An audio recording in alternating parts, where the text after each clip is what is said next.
PTI वकला order लेकर Sukkur central jail पहुंचे, लेकिन अली अमीन गंडापुर को रिहा नहीं किया गया। सखर जेल हुकाम ने अपने आकाओं के कहने पर अली अमीन गंडापुर को रिहा नहीं किया। अली अमीन को झूठे केसेस में सिंध लाया गया है। पीटीआई रहनुमा अली अमीन गंडापुर को अदालत के अहकामात के बावजूद रिहा न करने पर तहरीक कायदे हिज़्ब इख्तिलाफ हलीम आदिल शेख का वीडियो बयान भी सामने आया।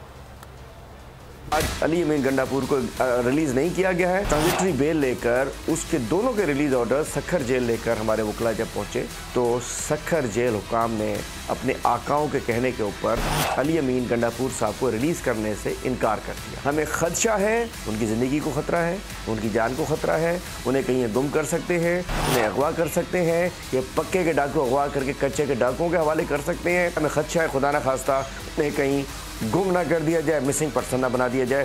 फौरी तौर पर अली अमीन गंडापुर की बेल हो चुकी है, आज़ादी के परवाने मिल चुके हैं, फौरी तौर पर आज़ाद किया जाए। अगर आपको ये वीडियो पसंद आई है तो हमारे चैनल को सब्सक्राइब करें और बेल आइकन को प्रेस करें। हवाए नफ्स की है हुक्मरानी, लुटेरा कर रहा है पासबानी। बोल न्यूज के मार्केटिंग हेड आकाश राम ताहा लापता, तफ्तीशी इदारे जवाब देने से कासिर। अहले खाना परेशान, बेटे की जुदाई में माँ गम से निढाल। जो बच्चो हिंदू हुआ पर आए थे जो को पाकिस्तानी, मुझे मेहरबानी करे पंजो आकाश वापस कयो। हुकूमत से बेकसूर और मुहिब्बे वतन बेटे की बाजियाबी के लिए फरियाद। आकाश राम के अगवा के खिलाफ अहले खाना की जानिब से सुप्रीम कोर्ट में दरख्वास्त दायर। सुप्रीम कोर्ट के चीफ जस्टिस उमर अता बंदियाल से आकाश राम के अहले खाना की जल्द समाअत की इस्तदा। मुश्किल की इस घड़ी में आलमी मीडिया ने भी उठाई आवाज।